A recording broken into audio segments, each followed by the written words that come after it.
Now, yes, if you can please keep your microphone muted. Your cameras for the time of the presentation is I can ask you to keep it off so we can optimize the bandwidth until we do the presentation. When you are free to put your questions in the chat during the speeches, but you can also ask them during the Q&A. During the Q&A, of course, feel free when you ask your question to put your camera on. It's good to see. It's good to see each other's faces. So welcome, really welcome. It's a pleasure to have you here on this Monday morning to this training on the European Defence Fund. As I told you, I'm Stefano Postimucelli. Since July this year, I'm the new head of European RDI support in Luxinnovation. What's the aim of our team? The aim of our team is to support Luxembourg stakeholders to their participation to European RDI ventures. So we mostly focused until now on Horizon programs, so Horizon 2020 and now Horizon Europe. And since recently, as you have seen from a number of events that Alexandra has already done this year, also with the help of Michel Gary, we also support you on this European Defence Fund, the instrument set up by the Commission to foster an innovative and competitive defence industrial base. So what's the aim of our team? Our aim is to support you when you participate to collaborative European projects in general, let's say, mostly focusing, as I told you, Horizon and European defence. There are some parallel programs, the LIFE, the Innovation Fund, the Digital Euro program, which we don't cover directly, but we are happy to put you in touch with. But for Horizon Europe and the EDF, we are there to help you. So what we try to do with you to support your participation to Horizon, we help you identifying where your R&D priorities are fitting the calls for proposals identified by the Commission, by the agencies, together with the member states, to respond to pressing research and innovation needs. We can help you structure your proposals. We advise you on how you can structure better the proposal. We help you in identifying the partners that can support you in doing your project. If you want to be a partner in a project, we can help you finding who are the consortia being formed already and who are the key people to get in touch with. If you are coordinating and you need some expertise, we can help you finding who you should contact. So yeah, the aim is for you to have a proposal which is fully responding to the context. We are happy to review the proposals as well. So even if you're not coordinating, we are happy to give this service to advise on how you are responding to the context or not during the project preparation. And normally what I can tell you is that please send us with a little advance, like 2 weeks maximum before the deadline. So, you know, if we have some comments that can help you, we will have the time to implement them in the proposal. So, yes. Also, an important role that we have is the legal and financial aspects of the project. So we are there to support you on identifying and responding to the legal and financial rules that the Commission applies for the project. So even in the proposal preparation stage, so if you have, for instance, issues about how you deal with the budget, how you deal with the administrative forms on the portal. Yes, good management practices to be put inside the project, but IP protection during the proposal preparation, but also if and when, let's say once you are selected as a winner, to help you on be sure that you are complying with the rules from the Commission. So I'm not here to steal you more time, so feel free to reach out for me for general questions about URDI. And I will leave you now. I will leave now the floor to Michel Gary from DMG Consult and Alexander Link, Senior Advisor Luxinnovation, for this training. Thank you very much for joining. Unfortunately, I'm not able to stay here with you, but Alex, Michel, floor is yours, and thank you very much. Yes, thank you, Stefano, for this very nice introduction. And thank you all of you to be here with us today. So we'll have a quick look at the agenda. First, we'll provide you with some background information on the European Defence Fund and European defence matters in Europe. As you know, we work here, we collaborate with the DM Consult, Michel Gary, and he will be providing us with this background information, let's say, for the first 45 minutes. And we will, of course, also have time to go through Q&A. And I will go then through the second part, going more into details of the national support that can be provided with regard to the European Defence Fund and also defence-related initiatives, both at national and international level. So, Michel, thank you for being here with us today, and the floor is yours. Okay, thank you, Alexander. Can you put the first slide on the screen?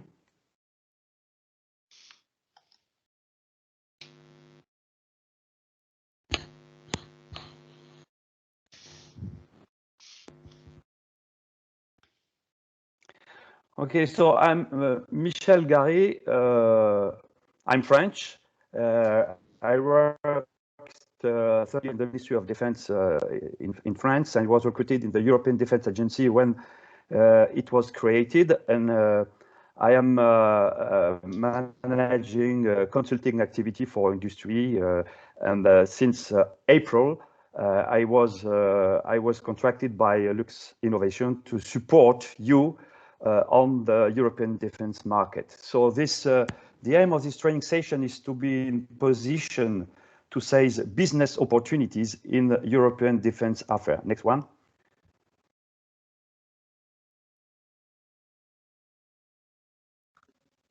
Okay, the summary of this presentation.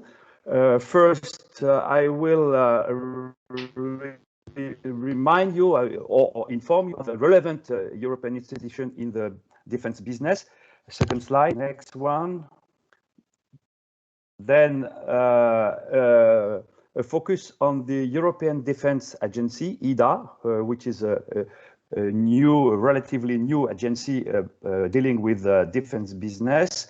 And then I will explain the new situation, which is coming since about 5-6 years in defense sector, with specifically the Commission initiative of the European Defence Fund, with funding with the common budget of the Union.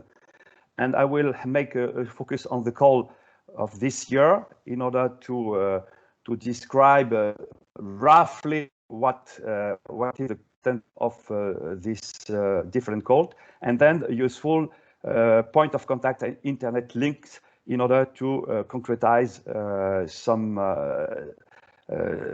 in order to be in a position to have all the requested information.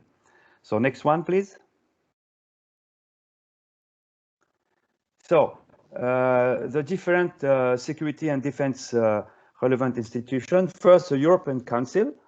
I remind you that it gathers the heads of states and government of the 27 member states. The chairman is the Belgium Charles Michel, was the previous Prime Minister of Belgium.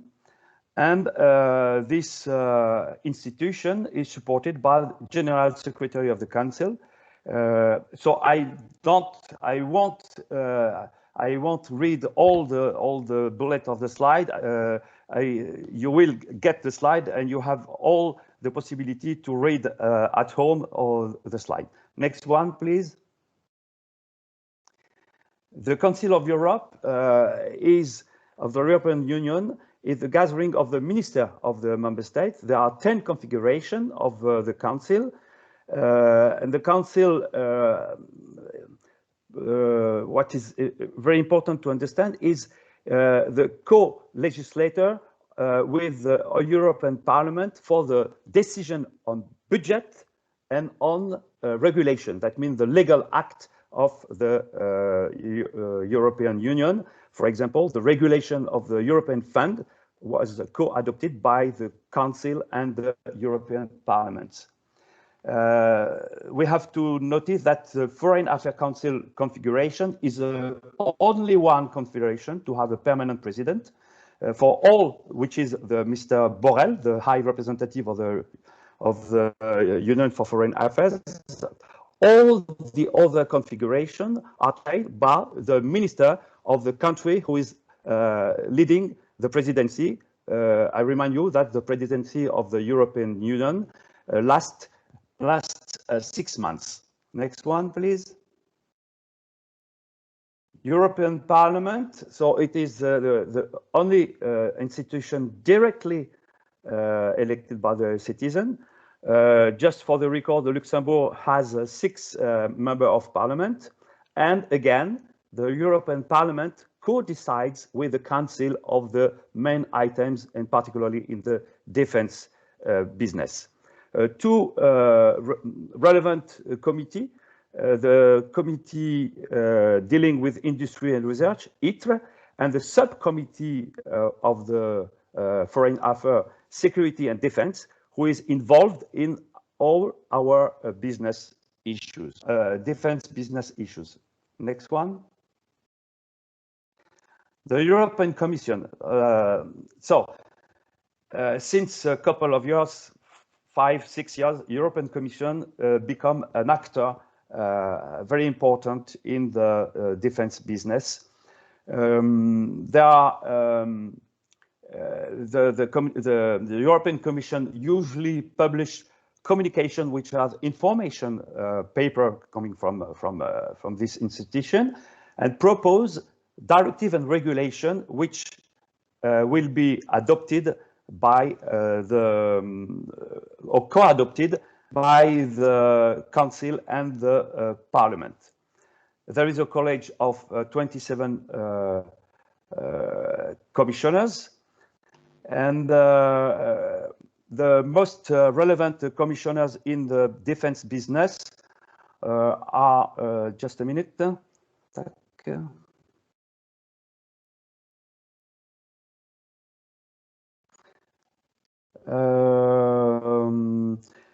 Of course, Joseph Borrell, who is the Vice President of the Commission, Margaret Vestager, Vice President for the Digital, Thierry Breton for Internal Market and Defense Business, Maria Gabriel for Innovation, and Ylva Johansson for Home Affairs. All these commissioners could have an influence on the security and defense business. For the timing, for this mandate of the Commission, we have 33 directorates, of which the most important regarding defense is the Direction Générale Defense and Defense Industry and Space. So next slide, please. You have the organization chart of this General Directorate. So I won't comment too much. The left part, defense industry, is the related one for our defense business. Recently, the DEFIS created a force unit in order to have a full spectrum of competencies to manage the European Defense Fund. If you have questions, of course, I can answer after this presentation. Next one, please. So the European Commission manages the budget. That means it has at disposal numerous financial instruments. I have written on the slide the most important related to external affairs and defense affairs. So to notice, of course, the European Defense Fund, which is brand new, and the amount of this funding possibility is 8 billion over the coming 7 years of the Multiannual Financial Framework. Next one, please. Just work breakdown structure of the long-term budget over these 7 years. That time we have two aspects in the long-term budget. We have the traditional multi-annual framework, financial framework, plus due to the COVID problem, fund, which is the next generation EU, and there is a mix of funding of the two windows that will form the long-term budget for the 7 coming years. And you see on the chapter 5 that's for security and defense. We have 13.2 billion euro on these 7 years, of which the European Defence Fund. Next one.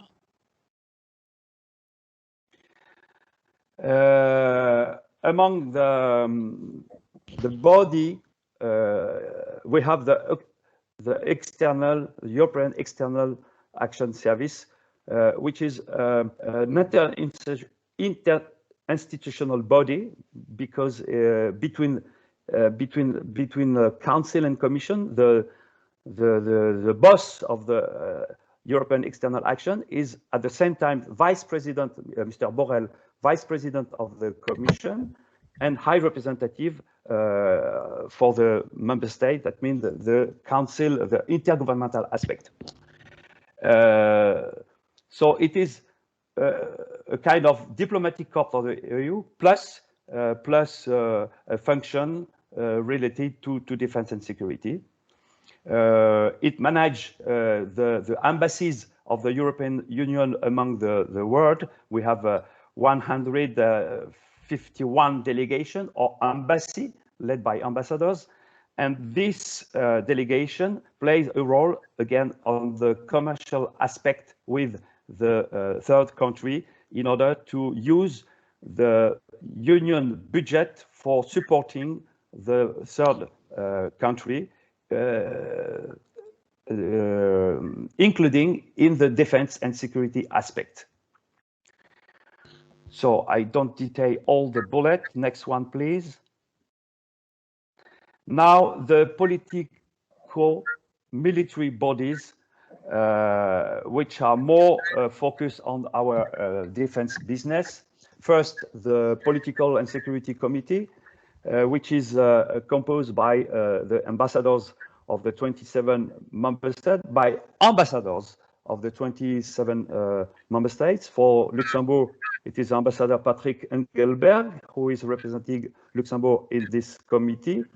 This committee is responsible under the control of the Council, that means the head of states and government, of political direction of the military capability development, which is a key issue for even for the European Defence Fund, because all the calls are based on the capability priority expressed by the member states.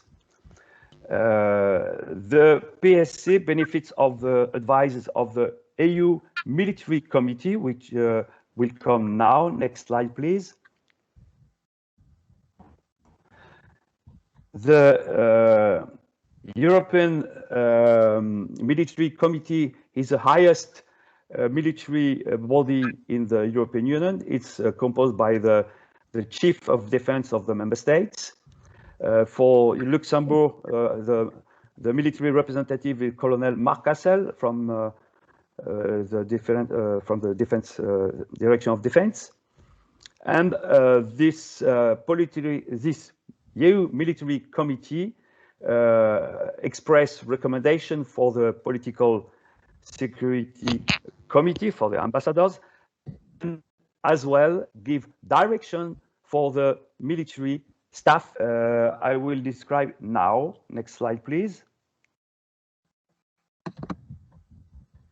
The military staff is the permanent military structure in the EEAS, and the current general director of AUMS is a French Admiral Vice Admiral Hervé Bléjean since 2020. Usually they are maintained on this function 3 years. And in the structure of the European military staff, recently it was created what we call the MPCC, the Military Planning and Conduct Capability, which is a kind of embryo of European for the military operation in the third country. For the time being, the mission of this MPCC, Military Planning and Conduct Capability, are quite limited by because they are able only to have command on what we call non-executive mission. That means military mission, within we don't use force. There are mainly consulting, training mission, but the aim in the future is to give to the MPCC the possibility to have command on executive operation. It is permanently in evolution. Next slide, please. Now, the European Defence Agency focus. This European Defence Agency was created in 2003 after a political decision in the Council in the Summit of Thessaloniki in Greece. It was legally created in July 2004. And after the signature of the Treaty of Lisbon, let's say it was officially written in the institution because it is the only agency written in the treaty. So Articles 42 and 43 describe quite in detail what is the role of this agency. Currently, we have about 180 people, which is a quite small number, but we will you will understand that this agency is working more as a catalyst, as an actor managing project. Next one, please.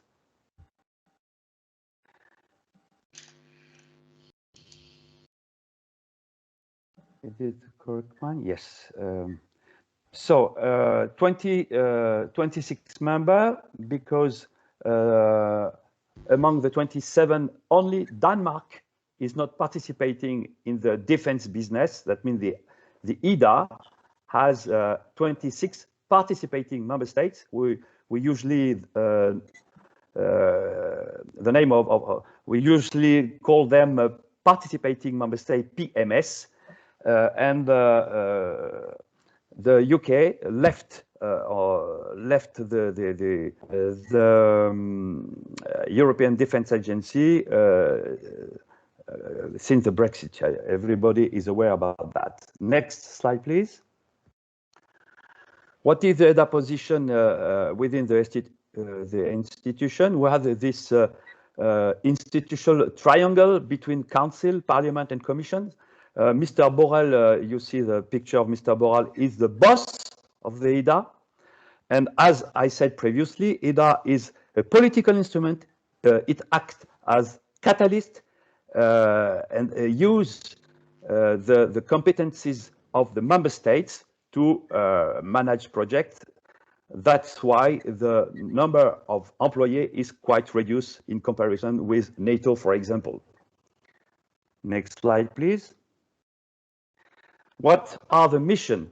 So don't forget that EDA is an intergovernmental agency. It's not communitary, it is intergovernmental, and that's why EDA acts under the Council authority. So the two main missions are to support the Council to improve the defense capability, and secondly, also to identify the operational requirement. And you can understand why EDA will play an important role in the management of the European Defence Fund, because we are working on basis of capability priority, defense capability priority to implement the work program of the fund.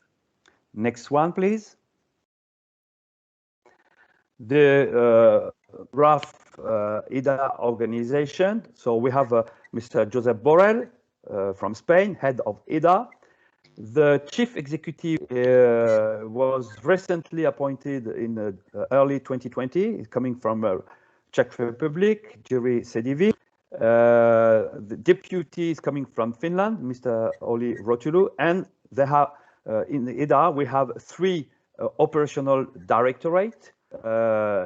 First operational directorate, the Capability Armament and Planning CAP, led by German General Martin Konert. He will leave EDA, by the way, in a couple of months, in 2 or 3 months.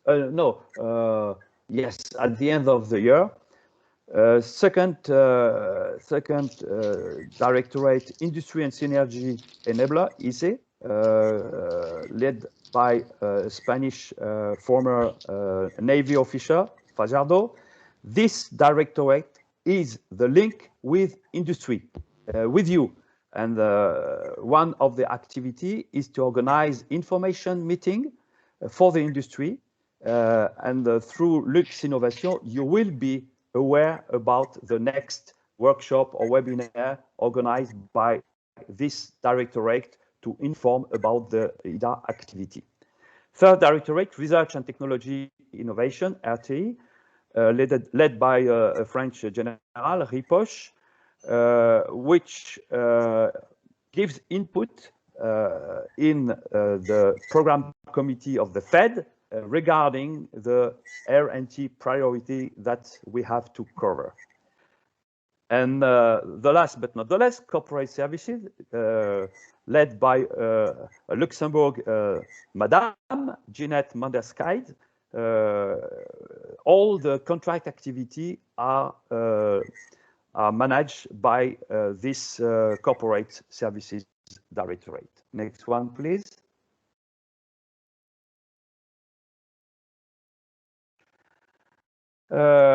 Regarding the budget, it is important to have in mind only the operational budget, which is a small amount per year. You see, for 2021, the member states voted a budget of 4 million euro. This small amount of budget is not representative of the EDA activity, which is a catalyst role. And as I said previously, since the beginning, since the creation of the EDA succeeded to mobilize about 1 billion euro invested by the member states, by their own national budget, in the R&T project. And the operational budget is there in order to initiate this project, to make some market survey or preliminary studies under the EDA control. Next one, please. What are the kind of projects that EDA is conducting? There is 2 funding models and 3 categories of projects. 2 funding models. As I said, the first is coming from the operational budget. Small operation, small study, funded by the agency. The agency is managing by itself this small budget. And it is the preliminary activity to launch bigger project funded. It is a second bullet by national budget of the contributing member states. The CMS are the member states which are funding ad hoc project of the agency. And I am explaining what category we have of ad hoc project. Category A is opt-out project. That means everybody, so the 26 member states are supposed to participate in a category A project, except those one who say, no, I don't want to participate. The other name of this project are joint investment project, the JIP, well known by the member state, by the people who know EDA. And the second category of ad hoc project are the category B. The category B opt-in, only the member states who decide to participate in a project are funding this project. And you have to notice that for this ad hoc category B project, there is no competition. Usually the member states identify their champion, their industry champion, and the consortium of the contributing member states are formed without competition. And what kind of projects are led under this title ad hoc category B project are R&D studies, demonstrators, training, and exercise. And there is two possibilities to manage this project: by EDA, by the corporate services itself, or by OCA, the Organization of Armament Cooperation, under an agreement between EDA and OCA. And this is valid for the big project. We have a mail project for the time being, software-defined radio ad hoc project, which are managed by the OCA for the time being. Next one, please.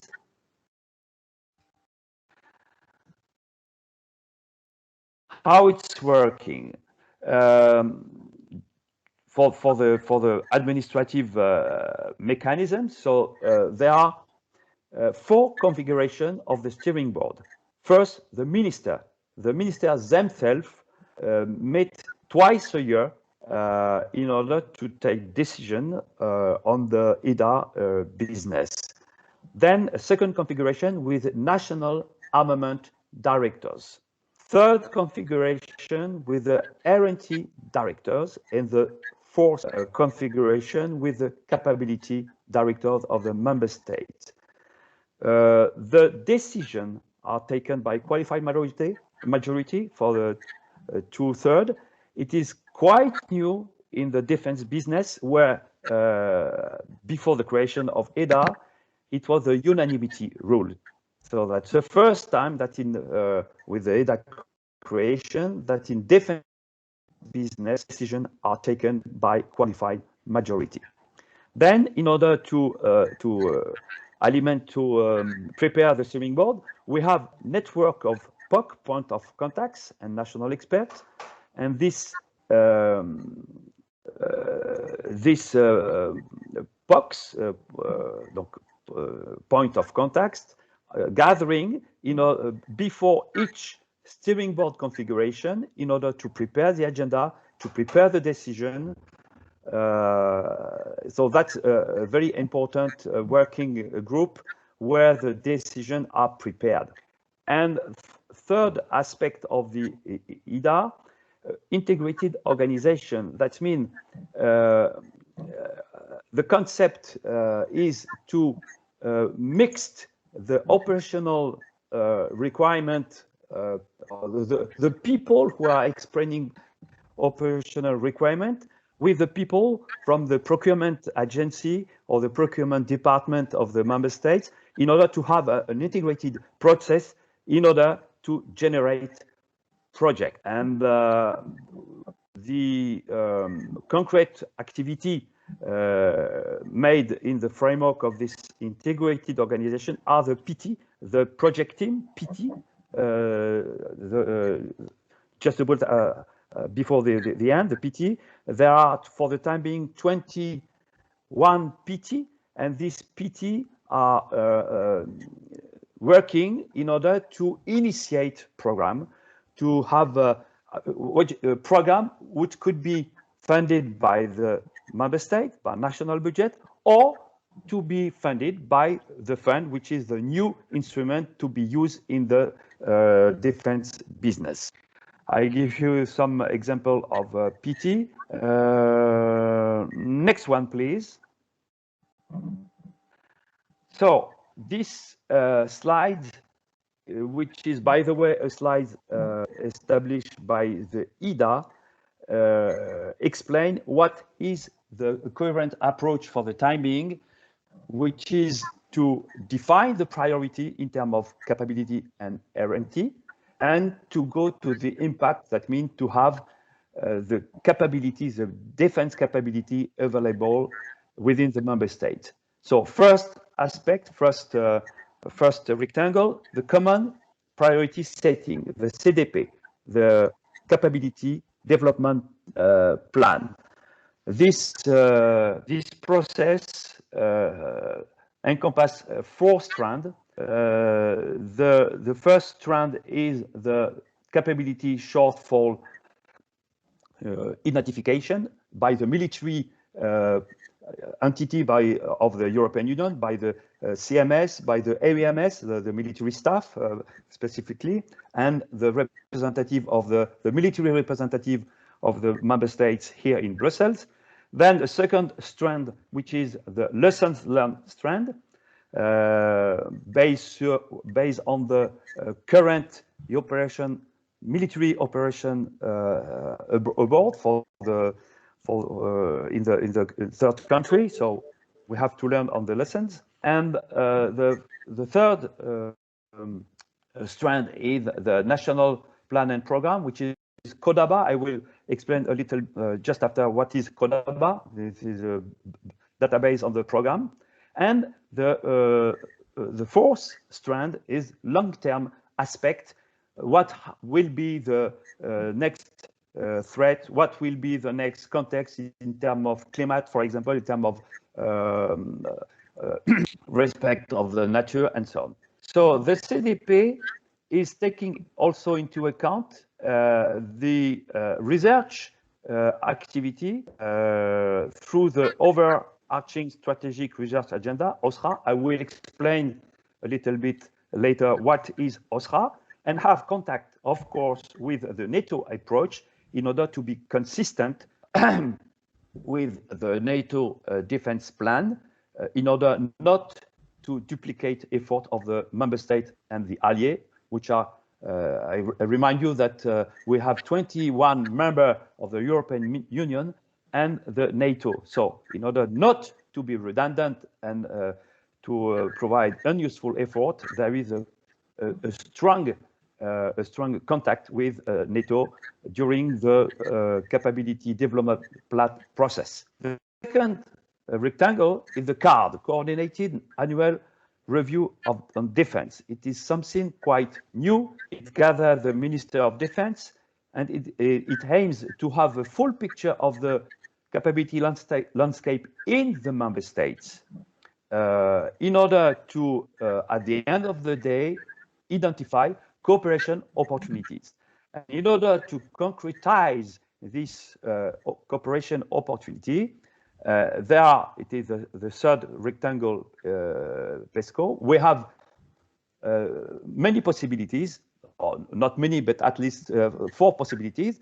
The PESCO approach, which is a framework of national cooperation, intergovernmental cooperation with the national budget, and the concretization of the opportunity could be OCAR project, could be multinational project and EDA project, and also European Defence Fund.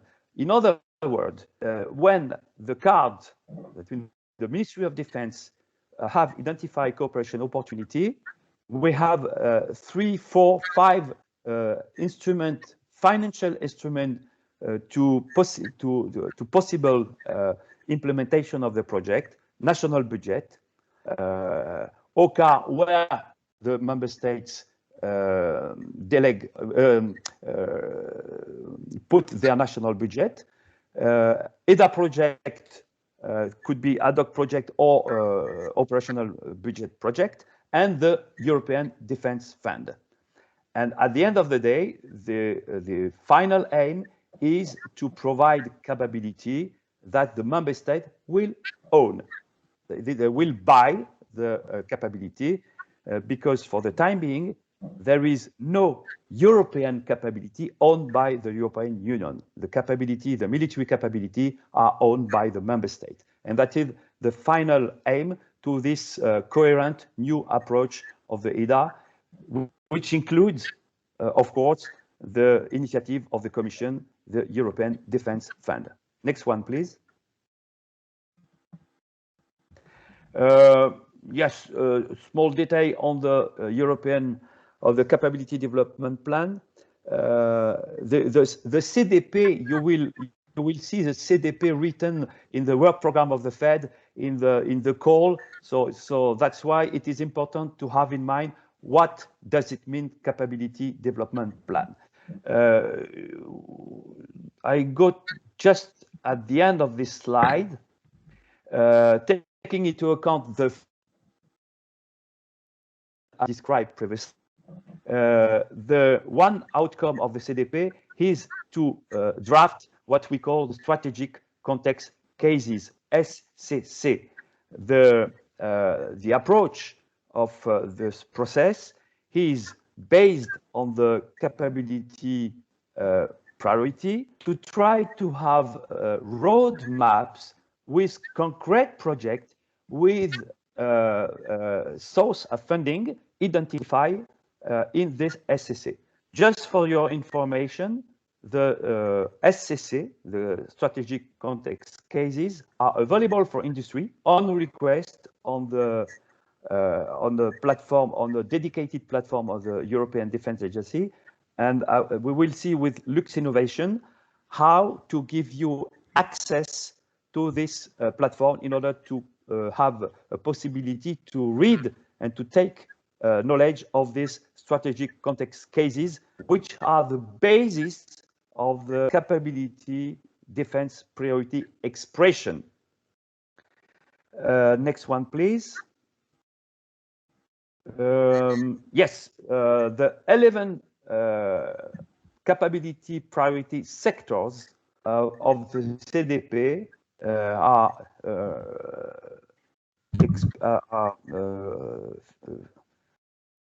on this slide. So just a minute.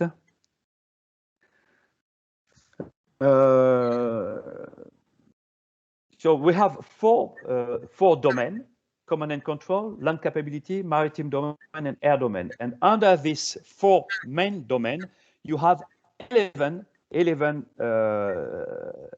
rectangles which represent the 11 capability priority domain, which constitute the base for the SCC drafting. Next slide, please.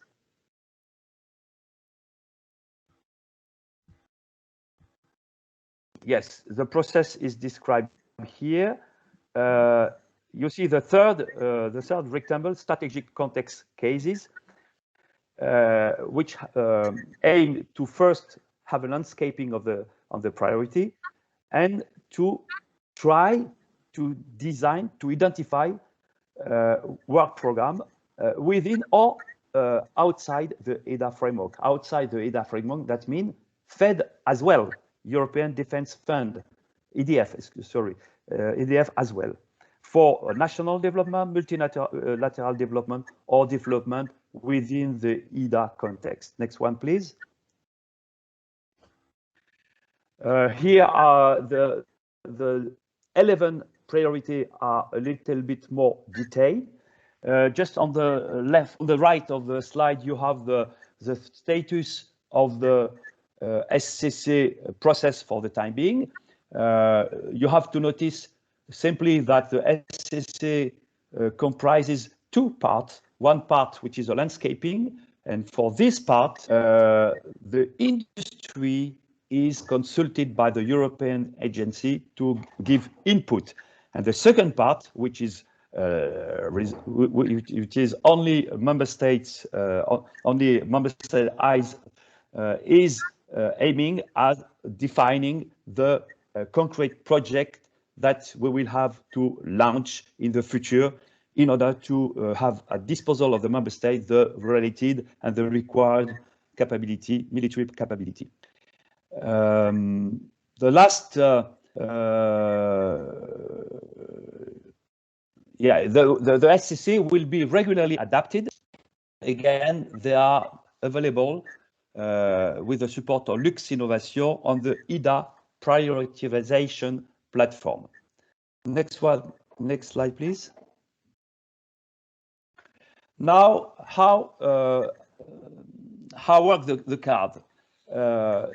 In order to have the full spectrum of the European capability within the member states, the European Defence Agency, which is the secretariat of the card, has to conduct bilateral consultation with all the member states, but this bilateral consultation are not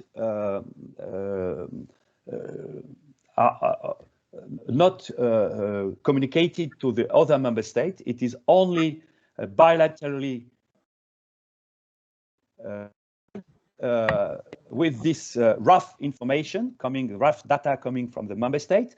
The EDA made an analysis on the different aspects we have here, block 1, block 2, but see the different category of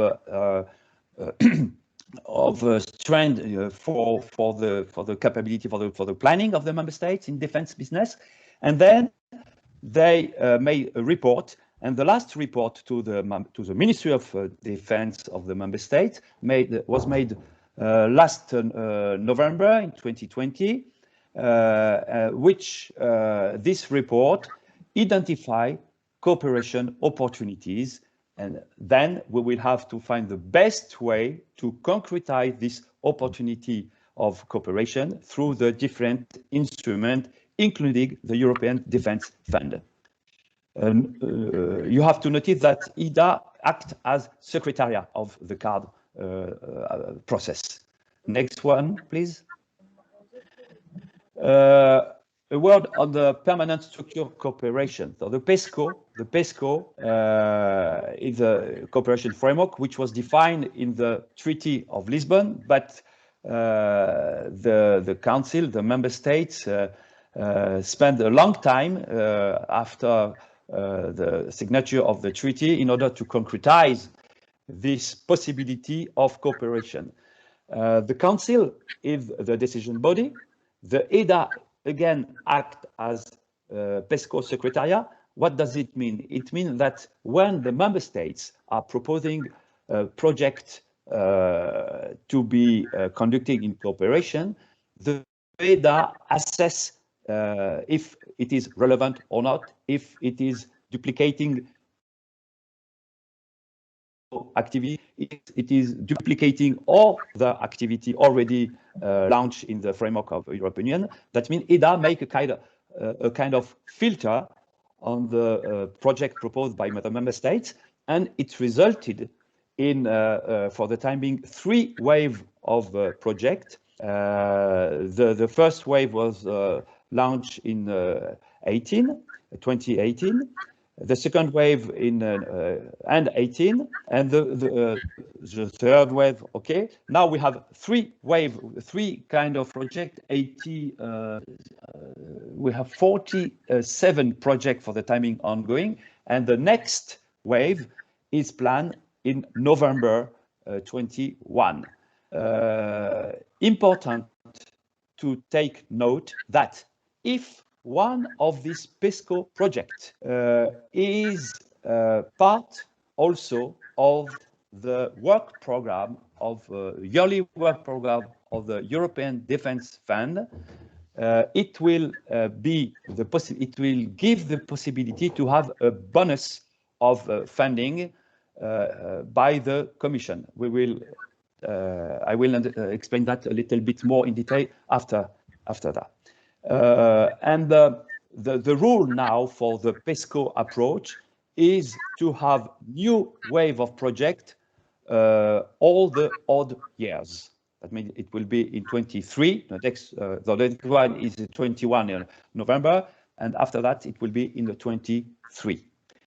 You have to note that to be part of the permanent structured cooperation, or to be able to participate, the member states are to fulfill commitment. There are 20 commitments. I don't go in detail for this commitment. And for the timing, we have only 26 member states able to take part, everybody except Malta. So, next slide, please. Now, I go to the research and technology activity of the EDA. This activity is concretized by the CAPTEC, which are the working group dealing with activity with R&T. The R&T domain was split in 40 domains, managed by 13 CAPTEC plus a working group, plus an ad hoc working group is in space, which is quite new. This ad hoc working group in space will become probably a CAPTEC and will work as the other CAPTEC in the near future. So these CAPTEC, this working group, are the place where the R&T experts from the states, from industry, from RTO are meeting, and this is managed by an EDA moderator, which is an expert in the related domain. For regulation, to regulate or to manage the work of the CAPTEC, they establish a term of reference, which could be different between each CAPTEC. The industry, since a couple of years, is able to have to elect a rapporteur. The role of the industry rapporteur is very important because he takes the pen and he holds the pen to write the minute, to write the report, and everybody knows that the man who takes the pen has the power. Usually there are 3 plenary sessions a year plus ad hoc meeting according to the project process and milestones. Roughly there are two kind of meetings: the closed session, 3 kinds. Sorry, closed session with only the member states. That means the CNC, the CAPTEC national coordinator coming from the member state for the Ministry of Defense, and with EDA moderator, and closed session with industry, and there are plenary session with everybody. Next one, please. This slide is coming from an EDA presentation. It is to explain what is a CAPTEC structure. So you have three level of representative: the national representative, the government expert in the public research center, and the private representative from industry, from RTO. And really, these CAPTEC are an exceptional place where all these different expertise are mixed in order to define possible project funded by the member states or possibly implemented in the European Defence Fund. Next one, please. Here, the 13 CAPTECs and the working group. I let you read the different CAPTEC title. According to the category of military capability.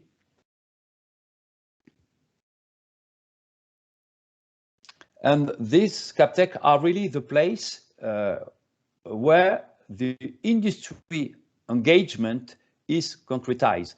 The advice my advice and the advice of Luxinnovation is to encourage industry representatives to take part and to work in this CapTech in order to take benefit of the possible project funded by national budget or by the European Defence Fund. Okay, next one. So what is the structuration of this R&D activity within EDA? The objective, the aim is to launch project, of course. Ad hoc, category B, A and A, that means funded by the member state or funded by the Commission. So sorry to say again the same thing, but I mean it belongs to the to the training to say again to repeat the different assertion. And within this or during this activity, during the CapTech activity, they have to launch, or they had to launch a new approach, which is the overarching strategic research agenda, OSRA, which roughly spoken have to lead to R&D priority where we have to invest. It combined a top-down approach and a bottom-up approach, and they are considering, of course, the industry aspect and what we call GTML, which is a generic military task list, which is a detailed work breakdown structure of the capability domain in complete coherence with the NATO taxonomy. And not the least, the last but not the least, the CapTech and the member of the CapTech are contributing at the end of the day to the work programs, the yearly work programs on the EDF, indirectly or directly. Indirectly through the EDA participation in the program committee of the European Defence Fund, or directly through the influence of the industry, because the Commission is open to hear the industry opinion regarding the work program. She's able to hear, but she decided what she has to do. Okay. Okay, Alexander, I see you. Next one, please.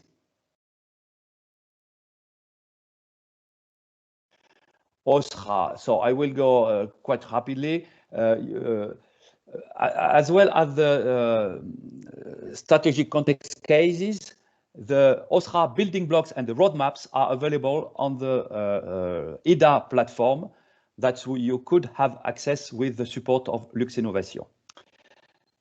Next slide, please.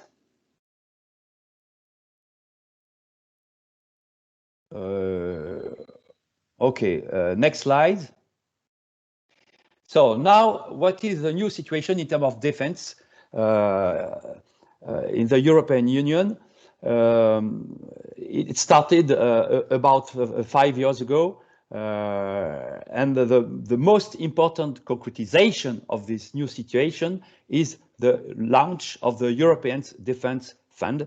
In the couple of years, it was completely unthinkable to have a part of the European budget funding industry defense on the basis of defense project.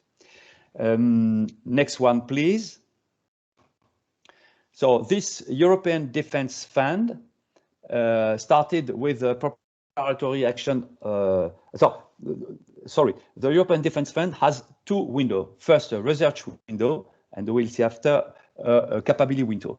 For the research window, we have a preparatory action in order to have a test run of this activity. And now, over the 7 coming years, we will have 2.7 million euro for research action. Next one. For the capability windows, the test run was the EDIDP, the European Defence Industrial Development, which has finished last year. And for the future, we will have 5.3 billion euro over the 7 coming years for development action, with specific rules for development action. Next one. Regarding now the call for proposal for the year 2021, you have to refer carefully to 2 important documents: the text call version 1.2 and the guide for applicants. These 2 documents, I have understood that Luxinnovation have already circulated to everybody. These are the Bible. And you can have all the answer of the question you can have in mind. So the proposals of regarding the call for proposal must be consistent with defense capability priority and the work done by the European Defense Agency with the member states. These are a mix of research and development and thematic and open calls. I will explain just after. The 20 thematic calls are addressing the category of action. This category reflected the capability priority and the R&D priority.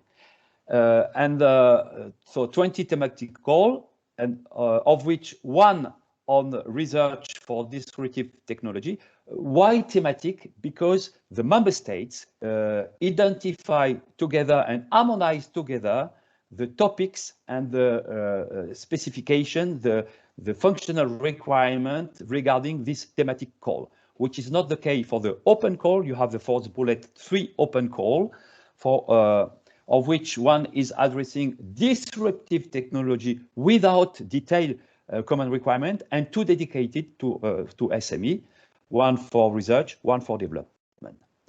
So for the record, 11 calls are targeting research action and 12 are targeting development action. I have to say right now that for research action, all the eligible costs were funded by the Commission, 100%, up to 100%. And for the development call, it will be only co-funding with different rules according to the activity. Next slide.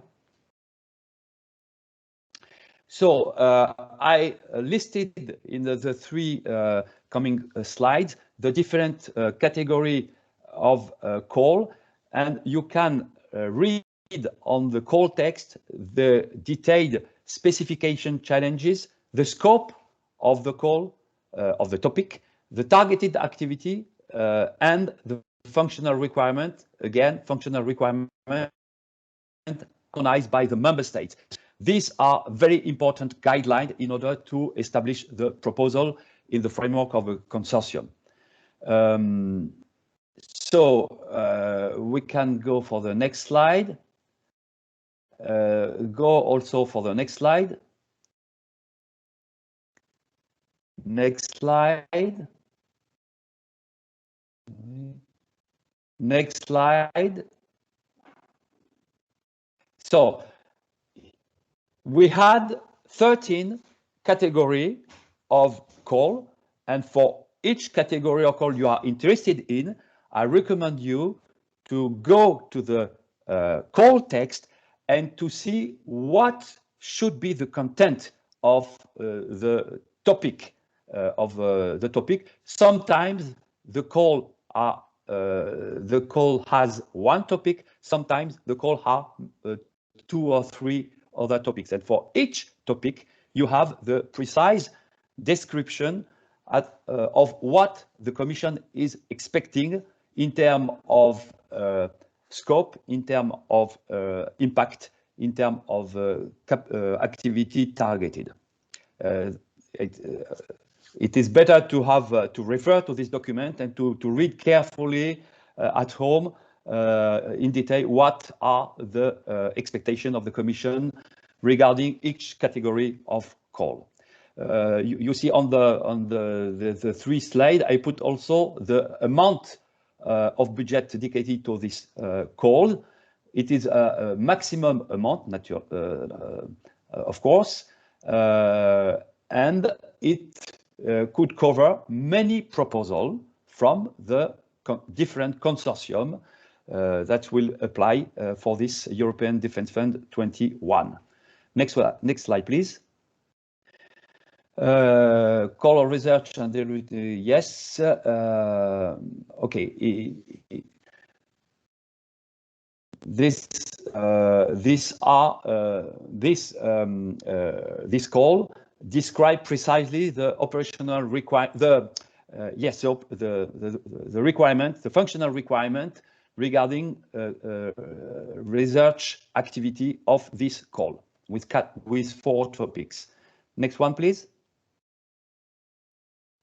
Now the open call. For the open call, we have only a light description of the specific challenge, a light description of the scope and targeted activity, and from functional requirement, which are coming from the Commission only. The member states were not involved in the definition, in the identification of the functional requirement for this open call. Regarding the SME open call, so we will have one for research and one for development. Take note that for the research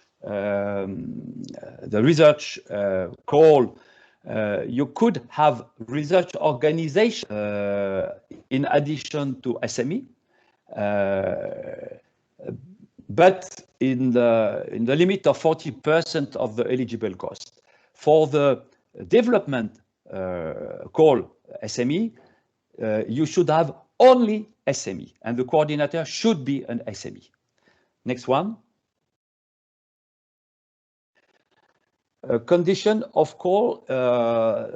It is important to bear in mind the evaluation procedure and the condition in order to shape as well as possible the proposal within the consortium. So you have to be aware about the admissibility condition and to read carefully the description of the guide of applicant, and for that time the application will be online. It was not the case for the test run EDIDP, where we have to produce paper. It was complicated. Eligibility criteria for first the action, first the entity. You have really to fulfill the eligibility criteria because it is not very easy to understand everything. You have to read, and the Commission will will assess the eligibility criteria even after the publication of the result of the call. Next one. I put here the evaluation criteria in order to see how to shape the proposal. So you have, each time you read your part of the proposal, to bear in mind, I am fulfilling the excellence, I am fulfilling innovation, I am fulfilling competitiveness, and so on and so on.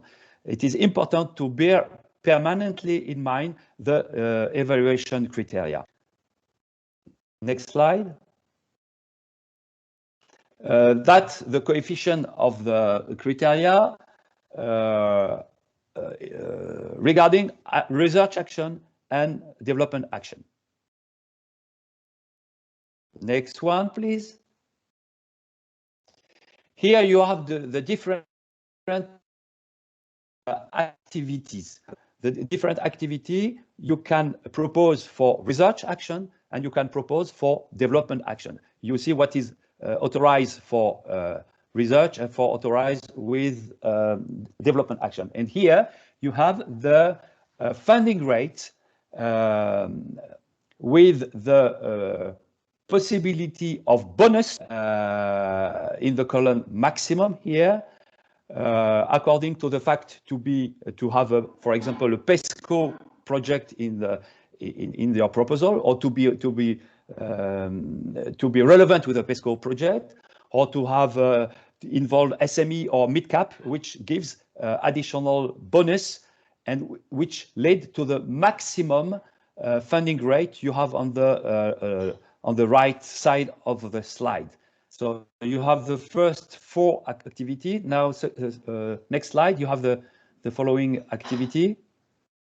Okay, and you can see that between the baseline and the maximum, you have the possible bonus, which cannot extend 35%. 35%. Next one. The guide for applicants should be also a Bible when you want to go into the Fed, the European Defence Fund adventure. I put here what you can find a different chapter of the guide for applicant. So first, what you have to do and what you have to fill as before in distribution 4. You have to take consideration on the 8 annexes. Among these 8 annexes, only first and the second are new in comparison with the EDTIB. The other are the same. It is given in the chapter 2. You have in the chapter 2 again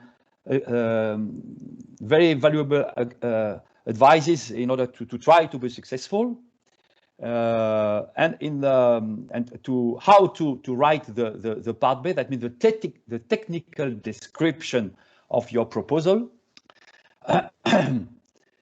In the part A, you have the administrative.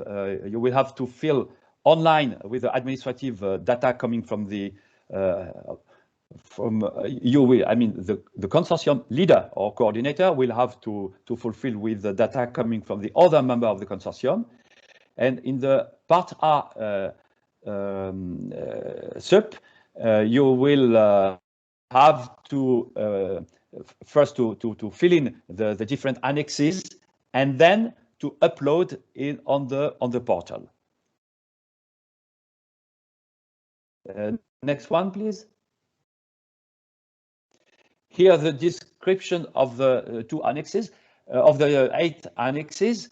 Take note that for the Annex 1 and 2, which are, in my opinion, quite important, budget information and calculation of the bonus, it is made automatically on the form, on the Excel table. And you have to read carefully the first sticker, which gives all the instruction in order to fill in the annexes 1 and 2, and on basis of the result of the calculation, the automatic calculation, you will have to report in the submission form. So I don't go into detail of the signification of different annexes, declaration of owner, pre-existing information. What is important is the annexes, the Annex 6, declaration of ownership, in order to assess if you are eligible in terms of control by third country or for third entity. Next one. The part B is the technical description of the action, and here really you have to bear in mind the 8 award criteria. When I say you, that means the consortium. Generally, the consortium coordinator is taking care about that, but as consortium member, you have to be aware about the way to proceed to write down your part of the proposal, bearing in mind the award criteria. You have also a precise guideline for the description of the work packages and the identification of supporting documents, which are documents in addition to the annexes. Could be extract of the Chamber of Commerce. It is written in the guide for applicant. On the page, yeah, I underlined that on page 74, you have the list of the evidence you have to support to be to prove that you are eligible. Appendix 1, very useful list of definition in order to see what we are speaking about. And Appendix 2, how to deal with the eligible costs. There is a detailed explanation on the way to deal with eligible cost. Next one. Now, a list of points of contact. First, IDA. So I don't go in detail. You have the address, the email address of the related people. Next one. The point of contact regarding the different CAPTEC. You have to contact this guy if you want to be part of the CAPTEC first. And they will go in contact with the Defense Directorate, your Defense Directorate in Luxembourg, in order to get the green light of the official services for your membership. Next one. The different internet link concerning the European Defence Fund. Very important, you have first to register and to have your personal identification code. If not, you cannot go ahead. And in case of a precise question, you can always contact the DEFIS by email to ask your question. Your question will be circulated to everybody and the answer will be circulated to everybody. So I have finished my presentation. Sorry, it was a little bit long. If you have questions, I will be happy to try to answer.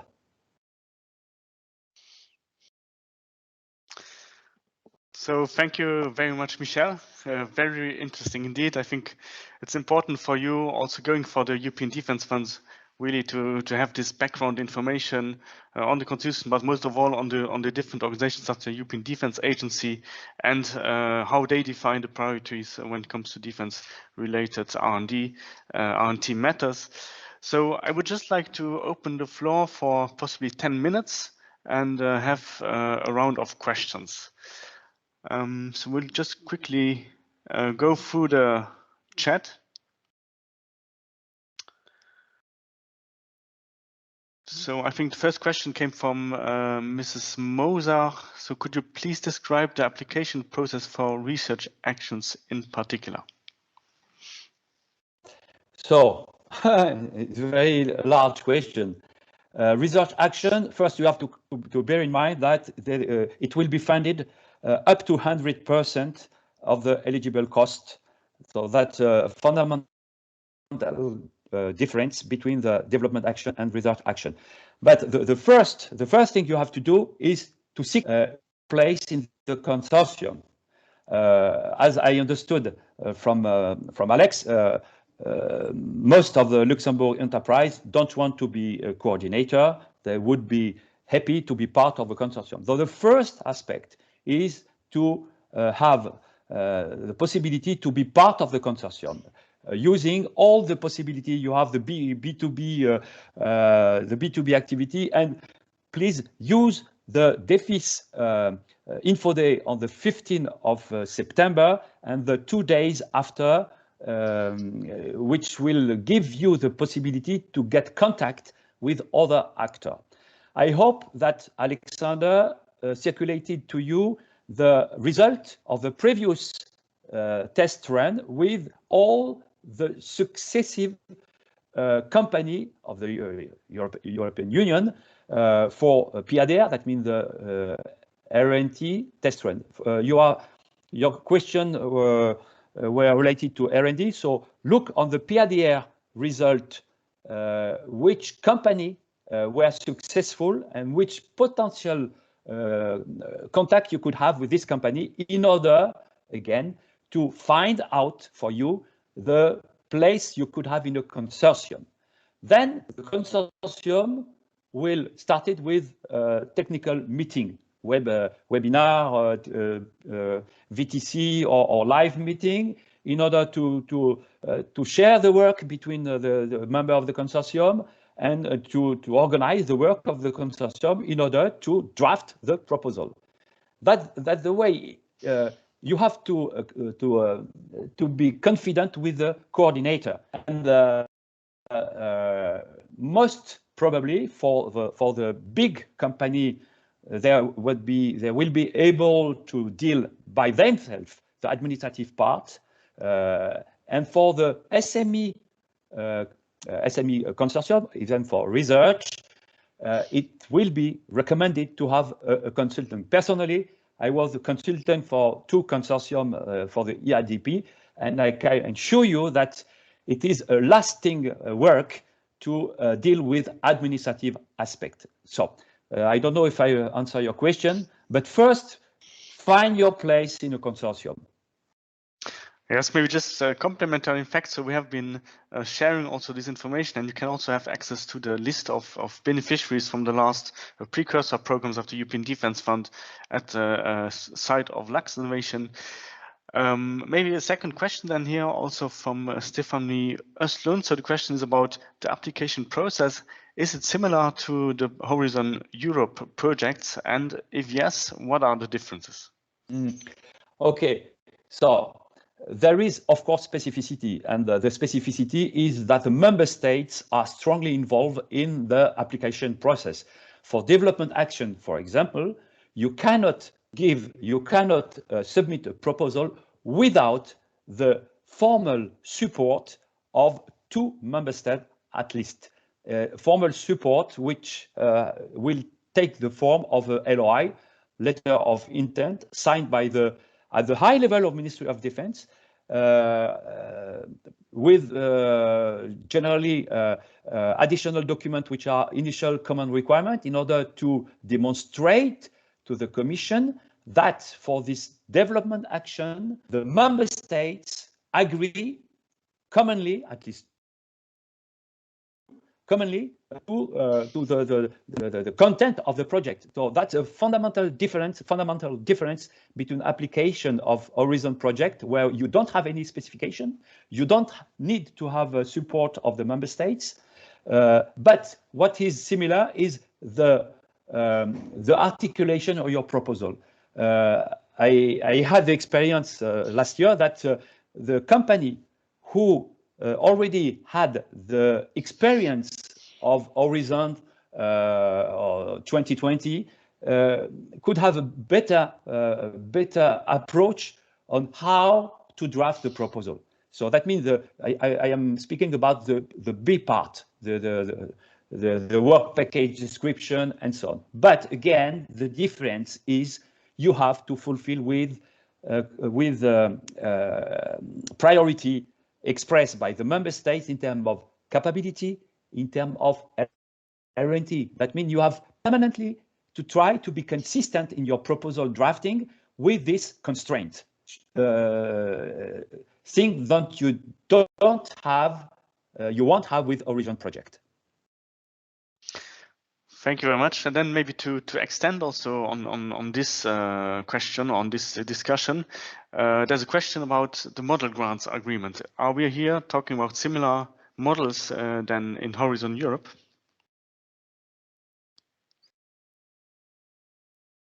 So this question is from Estelle Fischer.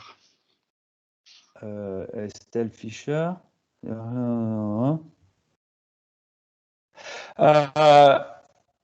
I cannot answer this question because I know the model grant agreement for the EDF, but not from Horizon 20. I suppose that they are quite similar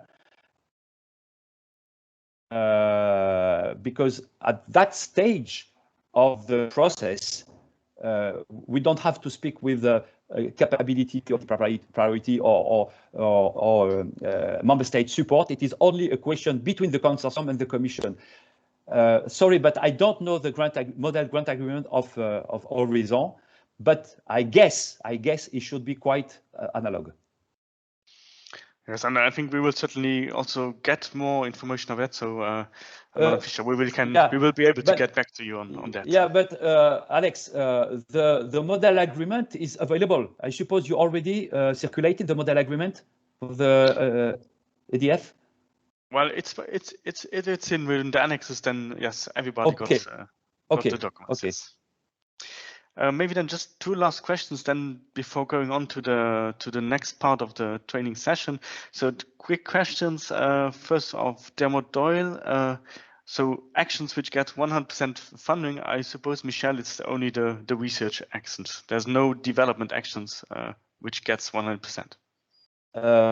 Yes. Yes, absolutely.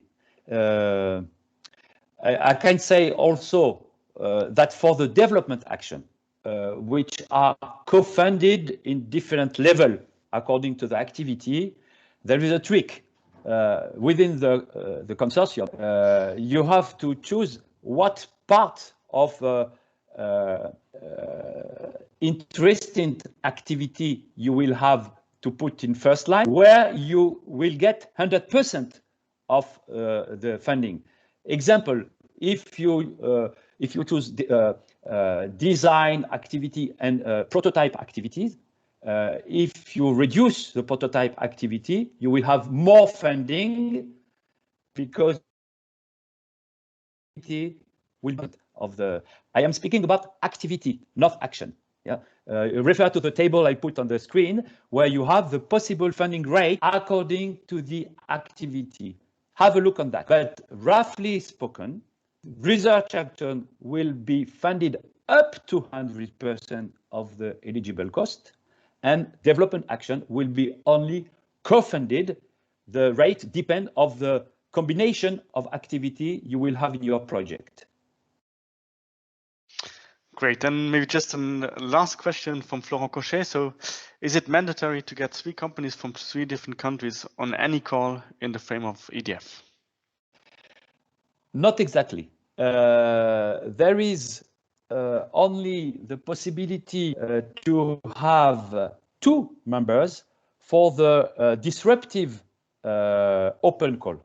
Only this disruptive open call, which is one of the 3 open calls. You have development open call for SME, research development for SME, and disruptive open call, for which you can have, it is written on the call text, only 2 member states in the consortium. Okay, great. And I think we have covered all the questions. Just one last one for Ricardo Patricio. So yes, I think this session is being recorded, and you will have, of course, all of you have access to the link and be able to look at it at any time. And the slide. Yeah, of course. And the slides as well, of course. So if there's no other questions, I would propose to go on to the next point. So I will briefly introduce you what can be done at national level with national support. It will be our 10 to 15 minutes of presentation, and then there will still be time for some questions before the midday break. So just let me quickly upload the presentation.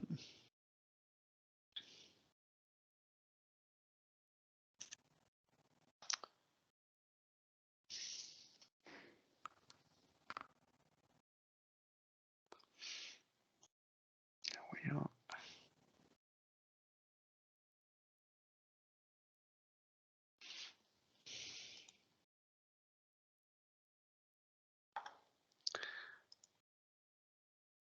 So there we go.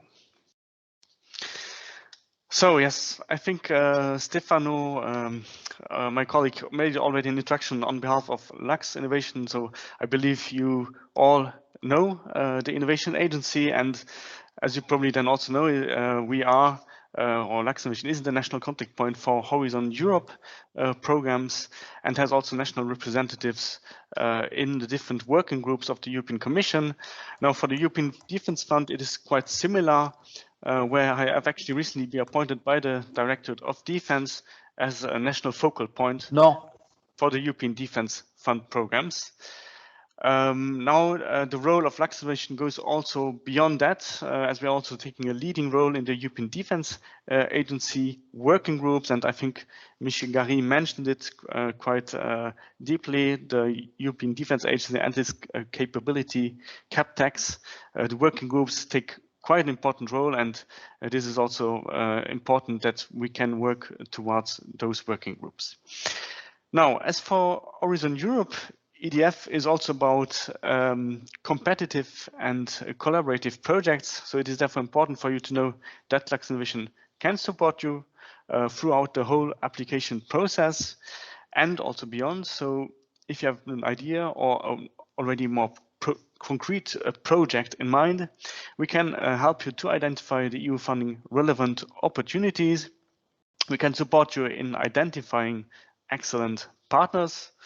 We can also provide you with technical support, being it with advice or by giving trainings, make critical proposal reviews, and have also a view on the legal and financial aspects. Now, in order to have successful projects, it is of course essential to be visible both at the national and European level. And this is also one of the key aspects where Luxinnovation can clearly act as an enabler. So let's now have a look at the timeline. The European Defence Fund call for proposals have been published end of June. And in the meanwhile, companies and RTOs have been given the possibility to identify the calls and international partners of interest. With the online training today, the aim is to prepare you to the next steps, which are to build up a strong consortium and to elaborate a proposal that fits with the expectations of the European Defence Fund. Now, the first two deadlines are actually already within the next 2 days. So first, you should register until Wednesday to the EDF Info and Networking Days of the European Commission. This is the event that you should not miss, and there will be many networking possibilities to identify potential project partners. Second deadline, for those who haven't yet, you should definitely make sure that you appear on the Luxinnovation's list of companies and RTOs which intend to participate to the EDF call for proposals. As you might know, Luxinnovation is part of a European network of national defense industry associations, the so-called NDEAs. And in this frame, Luxinnovation has already had the pleasure within the last months to organize several matchmaking events together with the colleagues from France, Belgium, and the Netherlands. And of course, we are looking to many more matchmaking events in the future. In this network, we also have the possibility to provide you with insights on which companies and which RTOs intend to participate to which call. And most of you have been provided with this information in July, with a few updates in August, in order to identify potential partners for your project ideas. On our side, we have also established a list of Luxembourgish companies and RTOs, of which an updated version shall be shared tomorrow evening with the other National Defense Association. So for those who have not yet provided us with this information, you can still do so. And bear also in mind here that to be part of that list means that you will also gain in visibility with respect to potential partners abroad, and especially with regard to the upcoming EDF networking days from the European Commission. The third deadline you should keep in mind is related to the development actions only. Now, for recall, as Michel pointed out, each EDF call is either a research or a development actions. And for the development actions, it is in fact necessary to get the support of at least 2 member states. And for a limited number of projects, there will also be the possibility to get co-funding through Luxembourg's defense budget. So in order to be visible from the beginning, but also to raise your chances of attracting strong partners, it will be very important to inform Luxinnovation and the Directorate of Defense as early as possible with regard to your project ideas. And for this, a project one-pager template should be prepared. The preliminary deadline for submitting or providing this one-pager would be the 13th of September. Now, based on that preliminary evaluation by the Director of Defense, you will already be able to have an idea of whether your project could be funded or not. And it is needless to say that the earlier you can provide this one-pager, the better. So for those which have actually already a very clear project proposal, you should, if possible, already provide it before the 15th of September, as you might then already get valuable feedback from the Director of Defense before joining the European Defense networking days. Now, for the deadline of the call itself, it's on the 9th of December. Important to mention that the negotiations between member states on the initial common requirements, ICR, and the letter of intent will be ongoing between October and November, and therefore it is very important that the final consortium is set before the 31st of October. Publications of results are expected 6 months after the call deadline, and after that, grant agreement negotiations will take place between the European Commission and the consortium, leading thereby to a probable start of the projects in December 2022. Now, quickly, some information on the one-pager template that you should fill in if you intend to get national support of the Director of Defense. It should comprise general information about the project type, so meaning the targeted call, research or development actions, the topic, the duration, the TRLs, and most importantly also the alignment with the technological priorities and capabilities. It should moreover point out what are really the advantages of this project for the European defense and also for Luxembourg's defense. Then it will also be important to provide first insights on the consortium, in particular to who would be the leader or the consortium coordinator. If consortium members can already get national support in their country, the one pager should clearly point out which are those member states that are willing to support the project. And there will, of course, also be a need to explain what is the expected contribution from the Luxembourgish entity. Eventually, budget is, of course, key. Besides the total of the project budget, it will also be important to have an estimation of what is expected from, in terms of funding from the European Commission, and which amounts could potentially be covered by the Luxembourgish Directorate of Defense. Important, again, to recall that this is only for development actions. Getting now towards the end of my presentation, I just would like to point out that participating to defense-related R&D conferences at European and international level is essential for getting in contact with the key players in this field. And while the EDF Info days on the 15th to 17th of September are obviously important to the EDF Call 2021, there are many other conferences that might be of direct interest to you. I just would like to mention a few of them which are organized in close cooperation with the European Defense Agency and in some cases with the NATO. As such, on the 14th of September, there will be a workshop on cyber and electromagnetics. Later on, there will also be a workshop on the Internet of Military Things on the 23rd of September. Then very interesting also for our space players in Luxembourg, the ESA-EDA Joint Cyber for Space Study webinar, which will take place on the 13th of September. You might already know the Milipol in Paris, but important to mention also that the European Military Additive Manufacturing Symposium will take place in November in Bonn, and also the NEDV Exhibition on Defense and Security, which will actually host an Innovation Day on the 17th of November. Besides all these conferences, I would also like to point out that Luxinnovation will organize 2 additional trainings in the upcoming months. One will be on the CapTex of the European Defense Agency, as these thematic working groups actually elaborate the multi-annual technological roadmaps that will feed into the definition of the European defense call for projects, and therefore can be very interesting for the Luxembourgish companies and RTOs. And the other training will be on the capability development plan and the so-called strategic context cases, SCC. Both trainings together are key for you to understand how the work programs of the European Defence Fund are actually set up, and the dates of these trainings shall be communicated soon.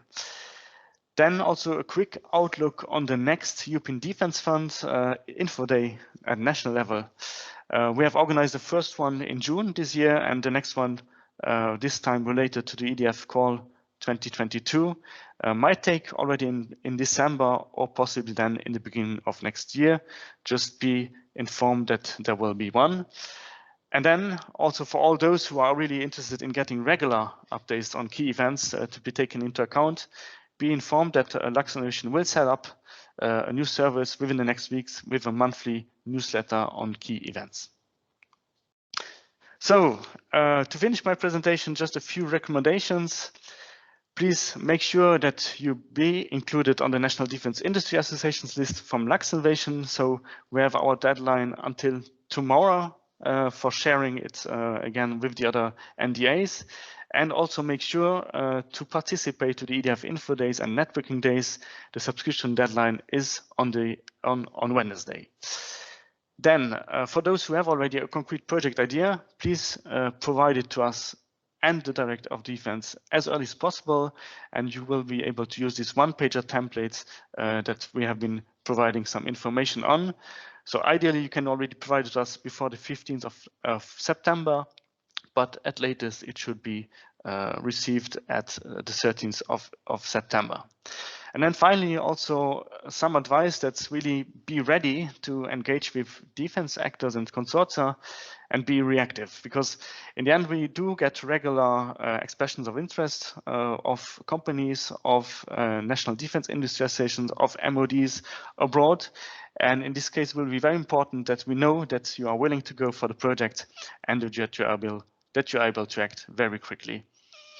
So thereby, I would already like to thank you for your attention, and then we'll now be open for questions from your side.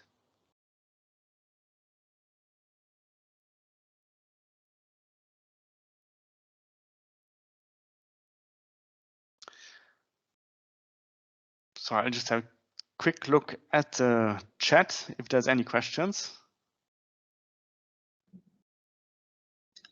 Alexander? Yes. Marco? It's Mark from Gardel. How are you? Thank you very much for all this presentation and webinar, first of all. I have a quick question and a simple one. It's about this list, the NDA list. Which are the steps to be assured that we are on this list? Yes, so actually, we made this action in July, where we sent out this first templates to be filled in. I think from Gardel's side, we actually did already get feedback. Yeah. So we have sent out a first list back then in July, and now we have the second deadline. I think the idea is really also to have you prepared for the European Defence Funds Info Days. So all the National Defence Industry Association will get tomorrow this updated list from Luxembourg, giving thereby visibility on who in Luxembourg is actually willing to go for the European Defence Fund calls. And you, on the other side, of course, can always ask us to get also the updated lists that we receive from all the other national defense industries. I think it gives you a good overview. Yes. Then the next step is, of course, to identify the right partners. And I think most of them will also be there at the European Defence Info Days. Yeah, exactly that. And another question is about the one-page project. There exists some kind of template, or it's a free template or somewhere, or you can provide a template for us? Yes, I think the template is so well. It's quite flexible, but if you can go with the chapters that we proposed also here in this webinar, this will be sufficient for the moment. So I can provide it to you, or for anybody who has also a concrete project idea.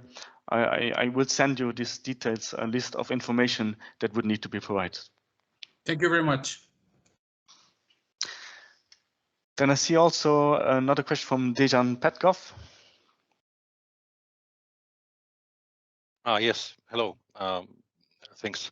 So my question is, are there any, let's say, confidentiality requirements or certifications different from Horizon 2020 or Horizon Europe proposals or projects? Yes, maybe Michel Gary, if you could take this question.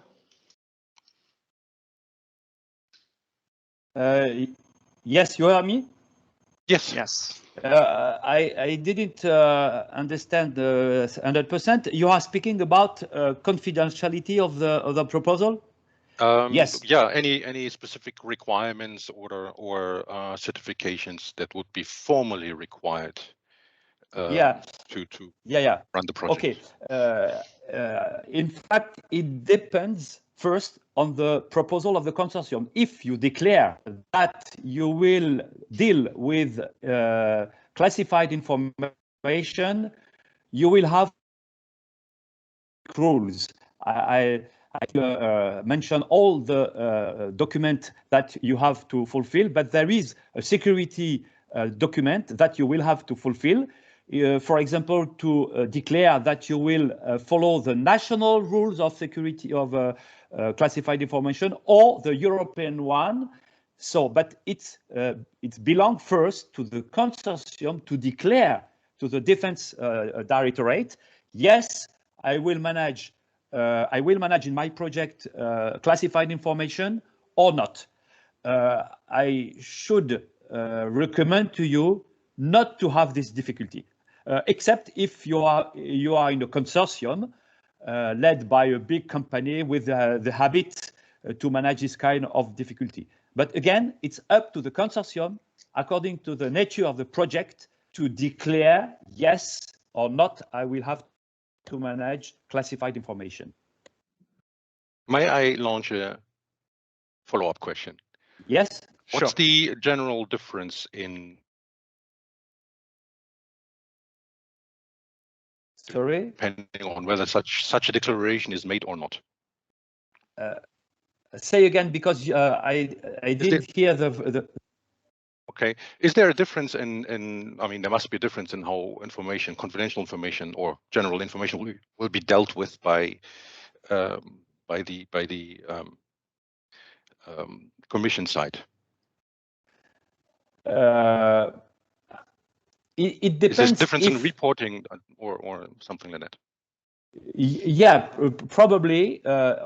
You will have to follow the national rules. For example, if from the very beginning you declare that you will have information during the implementation of the project, will have to fulfill the regulation of the nations.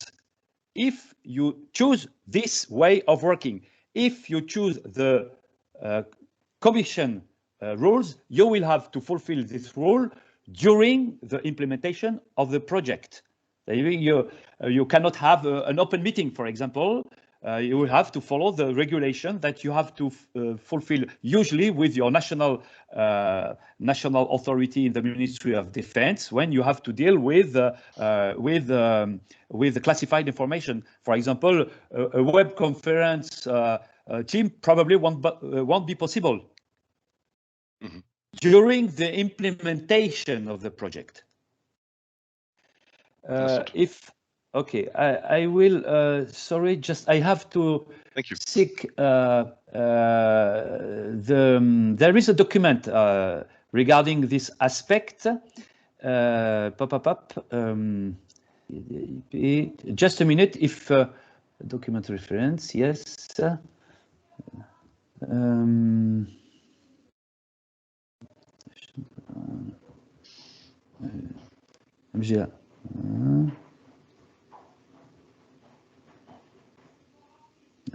Okay, I cannot find a simple. Yeah, there is a a reference document dealing with. I will provide the document to Luxinnovation, and probably they will circulate this document to everybody. Thank you very much. You're welcome. Great. Maybe last round, if there's still any questions. I see also from Simin Moser. So of course, for the one-pager templates, we will provide you with all the details requested. If there are no other questions, then you're of course welcome to get back to us if you have any more questions. In the meanwhile, I would like to thank again Michel for your presentation, and thank all of you for having participated today. And then I'm looking forward for very fruitful discussions, and most of all, very interesting project ideas in the upcoming months and weeks. Thank you very much, everybody, and have a good lunch. You're welcome.